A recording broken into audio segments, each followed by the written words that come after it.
I graduated this year. I'm 18, and as soon as I graduated, I moved to Japan with my parents. And um, it was a decision that I knew I'd make even before, because I knew I wanted, first of all, to come back to the country where my parents were living and finally live with them. And secondly, because college never seemed like something I wanted to do. I remember the feeling of all my classmates signing up for universities, studying for entrance exams, and talking about what universities they wanted to go to, what courses they wanted to take. And I felt so excluded because I could not involve myself in any of those conversations because I didn't know what they were talking about at all. And so I felt out of place when they were taking the exams and people were asking me what questions about what you wanted to do. I knew what I wanted to do, but I knew I wasn't going to college, at least not right now.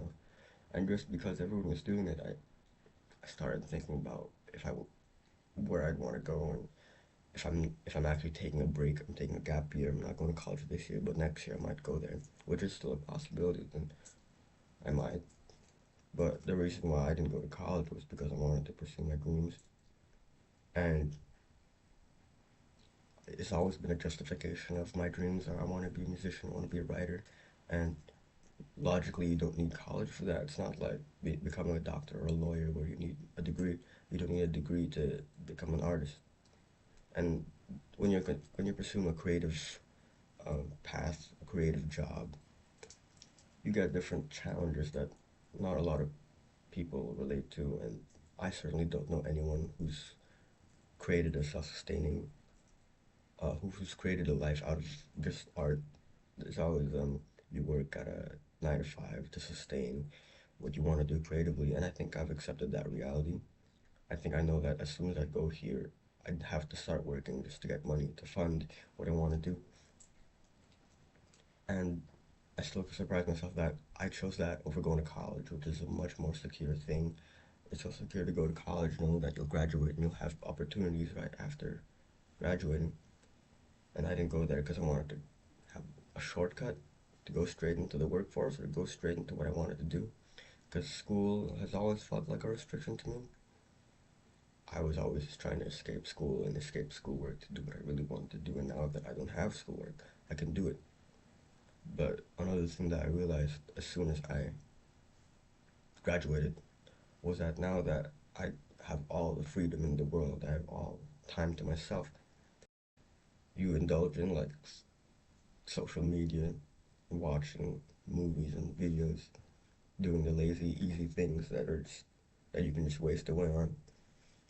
And I think that why that is because when I was in school, I had this framework, a timetable of each 5 days a week I'd go to some place, I'd do this and do that, and it was very organized.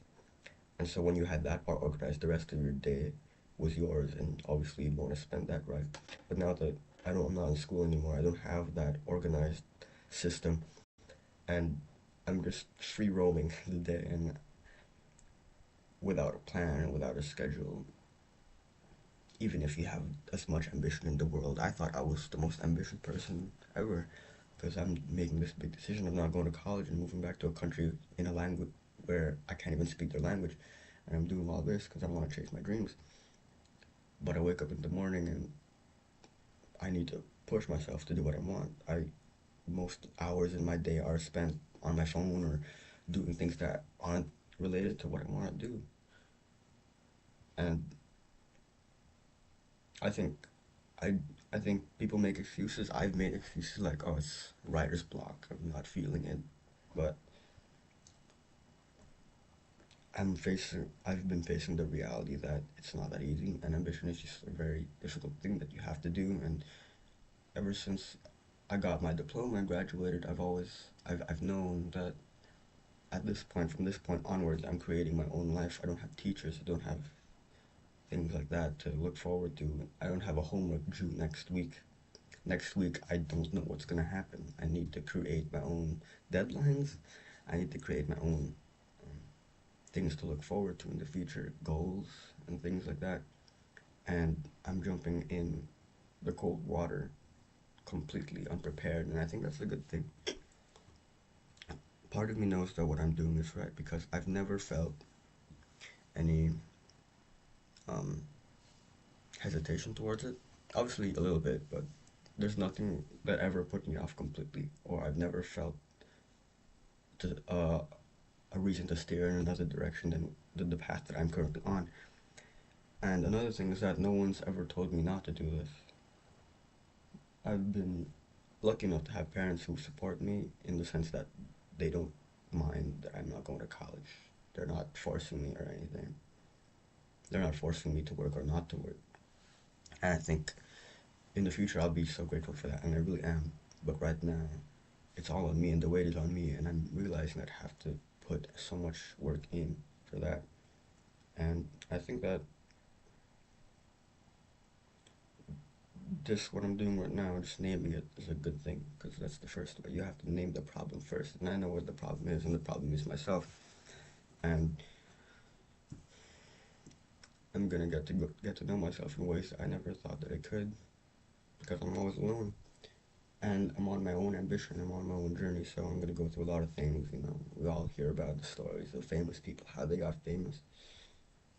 It's a long road ahead, and I think that if you're someone who's on a similar path like me, where it's all uncertainty, and you're gonna be pushing yourself. All the fuel has to come from me. It can't come from anyone else. You can be inspired, but everything is you, and ambition isn't enough. I can say that I want to do something, but not doing it for years is a whole nother level. It might even be obsession, and I'm ready to be obsessed. My mind is always on my goals, but I can't get to do it. I can't get myself to do it. That's not a problem of anything else but me. It's me because I'm choosing not to do it. What I've been saying here is, I think, what I've been feeling for a long time now. And now that I've said it, I can just let it go and I can move forward. And I think the first, and I think the first thing is just accepting the reality that you're in now, that no one's gonna save you. Technically, it's a good way to think about it. Yeah, my parents are here, but like, if you fuck up these next few years, you're gonna face the consequences.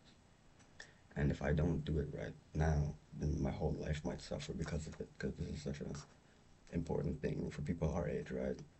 You know, the next few decades of my life and my whole future depends on what I'm going to be doing for the next few years, and that's a lot to think about. And I think that we just keep moving forward, and regardless, if I knew that this decision was right, and I know that a part of me knows that it was right, then things will happen, and I will make things happen for myself because it's all that I have to do, and it's all that I can do. So I think that's how things will go.